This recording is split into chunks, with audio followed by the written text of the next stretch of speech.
Hello दोस्तों, स्वागत है आपके अपने चैनल एडवाइस लाइफ में। तो वीडियो शुरू करते हैं। नीलम की शादी को अभी 3 महीने ही हुए थे। तब से वह सावन के महीने में अपने मायके आई थी।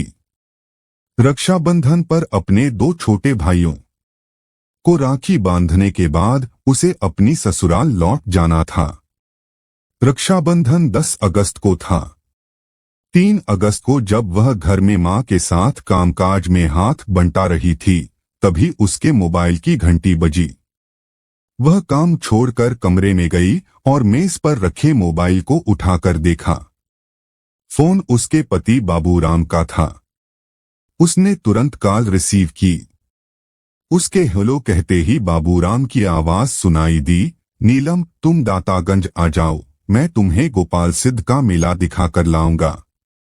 नीलम ने बहाना बनाकर उसे टालना चाहा तो बाबूराम बोला, देखो नीलम, ऐसा मौका बार बार नहीं आएगा, इसलिए आ जाओ, मैं तुम्हारा इंतजार कर रहा हूँ। बाबूराम ने अधिकार भरे शब्दों में अपनी बात कहकर जगह बता दी और फोन काट दिया। नीलम को बाबूराम पर बिल्कुल भरोसा नहीं था। 3 महीने में वह उसे जितना जान पाई थी, उससे उसे लगता था कि बाबूराम उसे पसंद नहीं करता।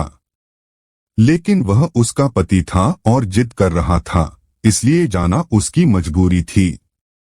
उसने अपनी मां को बताया और फिर अपनी छोटी बहन संगीता को साइकिल पर बैठाकर दातागंज चली गई। जब देर शाम होने पर भी नीलम संगीता के साथ वापस नहीं लौटी तो उसकी मां को चिंता हुई। मां ने यह बात अपने पति हरभजन को बताई तो उन्होंने नीलम और संगीता की खोजबीन शुरू की। नीलम की ससुराल में फोन करके पता किया तो वे दोनों वहां भी नहीं गई थीं। बाबूराम भी घर पर नहीं था। हरभजन का परिवार बदायूं जिले के थाना दातागंज क्षेत्र के गांव केशोपुर में रहता था। उसकी 2 बेटियां थीं और 2 बेटे। जब 2 दिनों तक खोजबीन करने के बाद भी बेटियों का कोई सुराग नहीं मिला तो उसने थाना दातागंज में बाबूराम के विरुद्ध भादमवी की धारा 364 के तहत अपहरण का मुकदमा दर्ज करा दिया। बाबूराम के खिलाफ रिपोर्ट इसलिए लिखाई क्योंकि उसी ने फोन करके नीलम को दातागंज बुलाया था। दातागंज के थाना प्रभारी विपिन कुमार ने बाबूराम के बरेली के थाना कैंट क्षेत्र के गांव भुवापुर स्थित घर पर दबिश दी तो वह घर पर नहीं मिला। इस पर विपिन कुमार ने बाबूराम के मोबाइल नंबर को सर्विलांस पर लगवा दिया। 9 अगस्त को विपिन कुमार को बाबूराम के धौला घाट पुल पर होने की सूचना मिली तो वह पुलिस टीम के साथ वहां जा पहुंचे। बाबूराम वहां मिल गया। पुलिस उसे गिरफ्तार करके थाने ले आई। थाने में जब उससे पूछताछ की गई तो उसने बताया कि उसने अपनी पत्नी नीलम और साली की उनके ही दुपट्टे से गला घोंटकर हत्या कर दी थी और दोनों की लाशें ढका गांव में उसके मामा के गन्ने के खेत में पड़ी हैं। ढका गांव दातागंज से 40 किलोमीटर की दूरी पर था और जिला बरेली के थाना विशारतगंज क्षेत्र में आता था। थाना प्रभारी विपिन कुमार अपनी टीम के साथ उसे लेकर विशारतगंज गए। वहां से वह स्थानीय पुलिस के साथ ढका गांव पहुंचे। बाबूराम के मामा के खेत में खोजबीन की गई तो नीलम और संगीता की सड़ी गली लाशें कंकालनुमा हालत में मिली। पुलिस ने प्राथमिक कार्रवाई करके दोनों लाशों को पोस्टमार्टम के लिए मोर्चरी भेज दिया। इसके बाद दातागंज पुलिस बाबूराम को लेकर थाने आ गई। थाने में पूछताछ के दौरान बाबूराम ने हत्या के पीछे की जो कहानी बताई वह नाजायज रिश्ते को अपनी जिंदगी समझने वाले एक शख्स के खूनी खेल की कहानी थी, जिसमें उसका शिकार बनी उसकी जीवन संगिनी और निर्दोष साली। महानगर बरेली के थाना के क्षेत्र के गांव भुवापुर निवासी खंजनलाल किसान का सबसे छोटा बेटा था बाबूराम। पेशे से किसान हरभजन के पास 7 बीघा जमीन थी।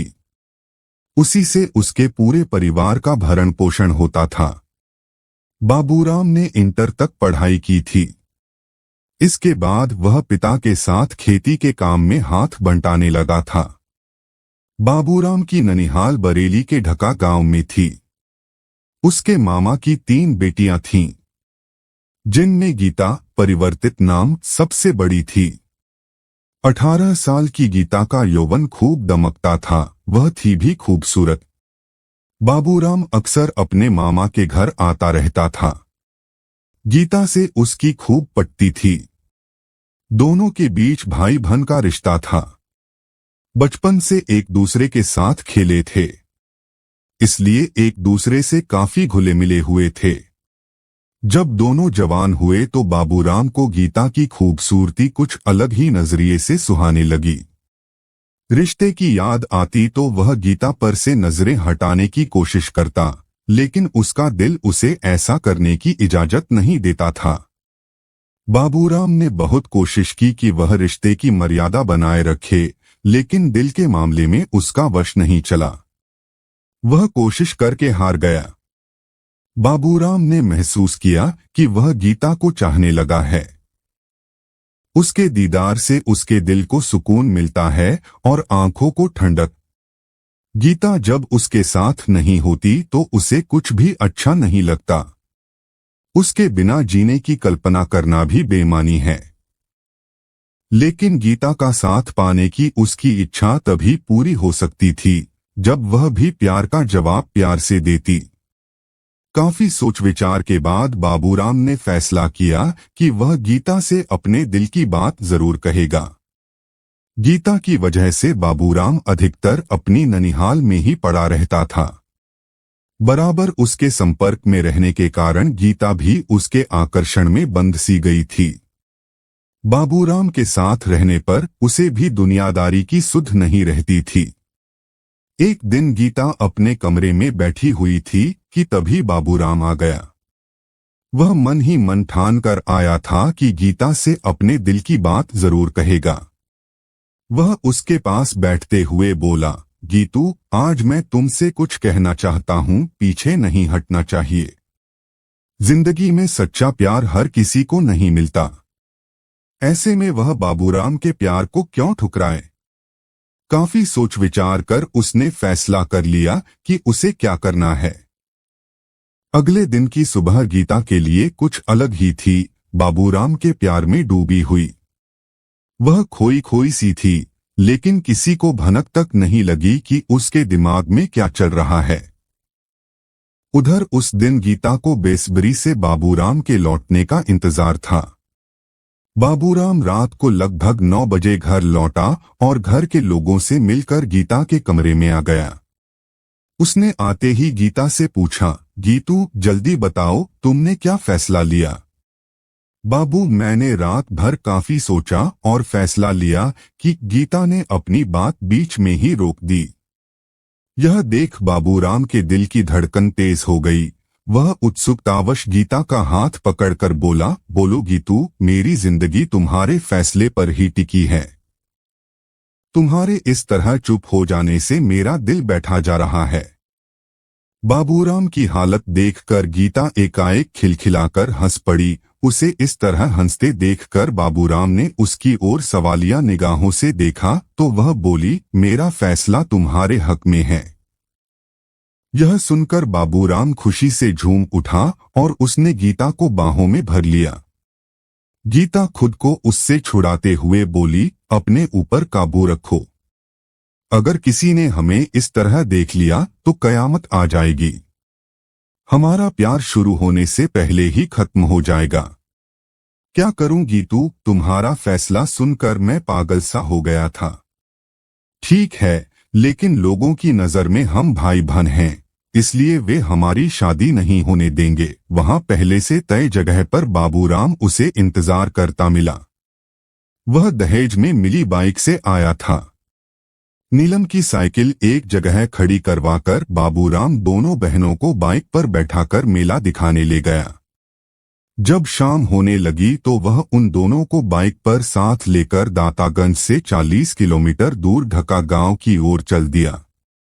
नीलम ने पूछा तो उसने कहा कि उसे जरा मामा से काम है। इस बहाने वह मामा व अन्य घर वालों से मिल लेगी। उसके इस जवाब से नीलम चुप हो गई। बाबूराम ने अपने मामा के गन्ने के खेत पर जाकर बाइक रोकी और नीलम को खेत दिखाने के बहाने साथ लेकर खेत के अंदर चला गया। नीलम उस वक्त सलवार कुर्ता पहने थी। उसने अपना दुपट्टा गले में लटका रखा था।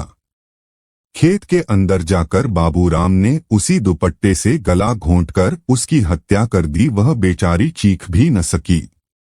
इसके बाद वह खेत से निकलकर बाहर आया और संगीता से कहा कि उसकी बहन अंदर गिर गई है और उसके पैर में काफी चोट आई है।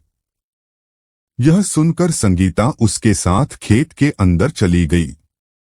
अंदर पहुंचते ही बाबूराम ने पीछे से उसी के दुपट्टे से गला घोंटकर उसकी भी हत्या कर दी।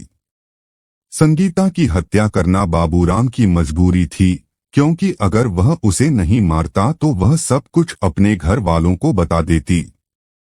इस तरह संगीता बहन के साथ बेवजह मारी गई। दोनों बहनों की लाशों को वहीं पड़ा छोड़कर बाबूराम अपने मामा के घर आ गया। वहां उसने गीता को नीलम और संगीता की हत्या कर देने की बात बता दी। देर रात वह मामा के घर से निकलकर अपने घर पहुंचा। वहां उसे पता चला कि उसके ससुर हरभजन को पता है कि नीलम और संगीता उसके साथ गई थीं और वह उनके और उसके बारे में पूछ रहे थे। यह सुनकर बाबूराम को अपने पकड़े जाने का भय सताने लगा तो वह घर से फरार हो गया। लेकिन बाबूराम के गुनाह ने उसका पीछा नहीं छोड़ा और अंततः वह पुलिस की गिरफ्त में आ ही गया। थाना प्रभारी विपिन कुमार ने इस केस में भादंबी की धारा 302/201 और बढ़ा दी। प्राथमिक कानूनी कार्रवाई पूरी करके पुलिस ने बाबूराम को सीजेएम की अदालत में पेश किया, जहां से उसे जेल भेज दिया गया।